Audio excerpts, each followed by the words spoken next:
All right, so you know we love it when you send in these really meaty pieces of scripture, and this week is like right to the heart of things. Luke 24.6. Yeah. He is not here, he has risen. Mm. It's just so powerful, right? This whole idea that things can look completely over Yeah, and then bam, like a total reversal. absolutely. It's that moment when you think the door is shut and then suddenly it's like wide open. I think we've all felt that in different ways in our lives, haven't we? Yeah, absolutely. I mean, anyone who's been through a really dark time. Right, exactly. So today, let's dive into this moment in Luke.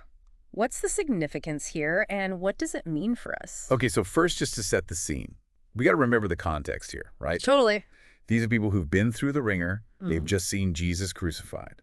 It's like the ultimate defeat. Exactly. Like their hope, their leader, everything is just gone. Gone, yeah. They're going to the tomb, probably just to, do what needs to be done to prepare the body. It's just a somber task, right? Yep. Death is like the period at the end of the sentence. Yeah, yeah. And then they get there and boom, Right. empty tomb. He is not here. He is risen. It's like a bomb went off. It's just like, wait, what? Yeah. Total shock, disbelief. Yeah. And I think that's what makes this passage so powerful.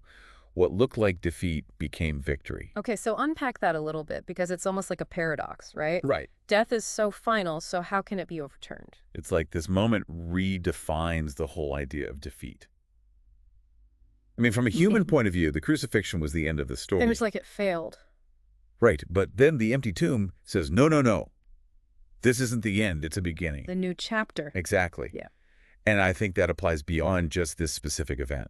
So like how, Well, it suggests that even when we face what we think are insurmountable obstacles, things that just seem like the end of the line, yeah, when you just want to give up. right? It might not be the final word. There might be something beyond our understanding at work. So like that project that completely implodes. Yeah. Or, a relationship that falls apart or even like a dream that just dies. Absolutely. Yeah. In those moments, it feels like the end, right? But this passage invites us to ask, could this be a doorway to something we can't even imagine yet? Okay, so have you ever experienced that, like something that felt like rock bottom and then it turned into something amazing? Oh, yeah. I mean, I'm sure we all have those stories. Yeah, totally. And that connects so well with the prayer that goes with this passage. Oh, yeah. Help me see your hand in hopeless places, Lord. It's not just about asking for a miracle in the future. Right. It's about asking to see things differently right now. Mm.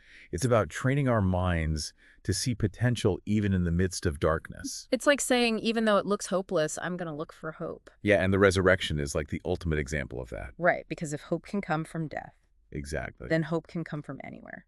And what's so striking is that nobody saw this coming. Nobody expected an empty tomb. They were so focused on their grief that they couldn't see the possibility. Yeah, it's like they limited themselves. Right? And that's the challenge for us. Yeah. How often do we do that? Yeah. How often do we write off the possibility of a good outcome just because of our current circumstances? So that's the big question for us today, right? Yeah. Are there places in our lives where we've already decided it's a lost cause? Right, because the empty tomb tells us that we might be wrong. There might be forces at play that we can't even see that could lead to something completely unexpected. So much better than we could ever imagine. Absolutely. So as we wrap up today, I just want to reiterate that this is a message of radical hope. Yeah. Even when things look completely defeated, there's always the potential for victory. Always. And that prayer, help me see your hand in hopeless places. Hmm. It's an invitation to open our eyes to see the possibilities that we might be missing. To trust that even in the toughest times, a turning point might be right around the corner. And as you go about your week, I want you to think about this. Yeah. Is there an area in your life where you feel stuck in a story of defeat? No. Because what if that challenge actually holds the seed of an unexpected breakthrough? What if it's not the end of the story, but just the beginning of a new chapter? The empty tomb is a powerful reminder that anything is possible. Yeah, it really is. Thanks for joining us today on The Deep Dive. It's been great. And we'll see you next time. See you then.